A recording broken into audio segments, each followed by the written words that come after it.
Graça e paz de Jesus Cristo. O texto da nossa meditação está em Hebreus, capítulo 5, versículo 7, que diz assim: o qual nos dias da sua carne, oferecendo com grande clamor e lágrimas, orações e súplicas ao que o podia livrar da morte, foi ouvido quanto ao que temia. Olha que coisa maravilhosa nós temos aqui. O escritor aos Hebreus nos ensina como que Jesus orava. Ele orava com grande clamor e lágrimas. Ou seja, com grande clamor. O que é o clamor? O clamor é um grito, é um pedido de socorro. Quando eu não consigo e eu clamo, pedindo ajuda a algo maior. A único que pode me socorrer. Um grande clamor, né? Então, eu tenho que ter um empenho aí neste momento, nessa forma de orar, um grande clamor, pedido de socorro.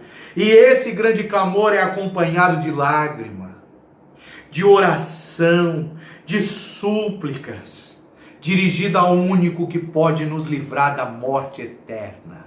Jesus orou, para que ele fosse livrado da morte. E nós temos que orar a Deus para nos ajudar a não pecar, sermos santos, para que sejamos livres da morte eterna.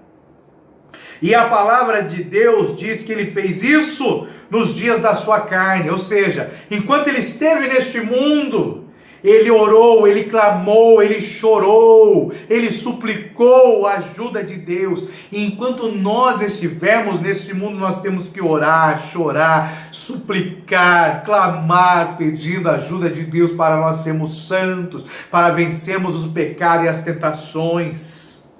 E a palavra de Deus diz que ele foi ouvido. E nós também seremos ouvidos, mas olha o detalhe, foi ouvido quanto ao que temia. Então tudo que eu colocar diante de Deus em oração, súplicas, com choro, com lágrimas correndo dos meus olhos, com grande clamor, tudo que eu colocar diante de Deus, Ele vai me ouvir. Ele vai ouvir, mas para isso é preciso eu colocar, é preciso eu orar, é preciso eu chorar, eu preciso colocar diante dEle. Ele vai me ouvir, mas eu tenho que buscar a Ele em oração.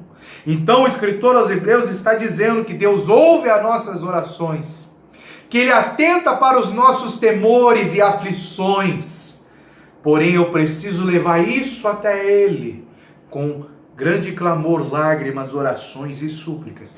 E quando que eu tenho que orar? Quando eu chegar no céu? Não, eu tenho que orar enquanto eu estiver aqui nesta vida, nos dias da minha carne. Ok? Que nós possamos aprender isso com o exemplo de Jesus Cristo. E que Deus nos abençoe em nome de Jesus.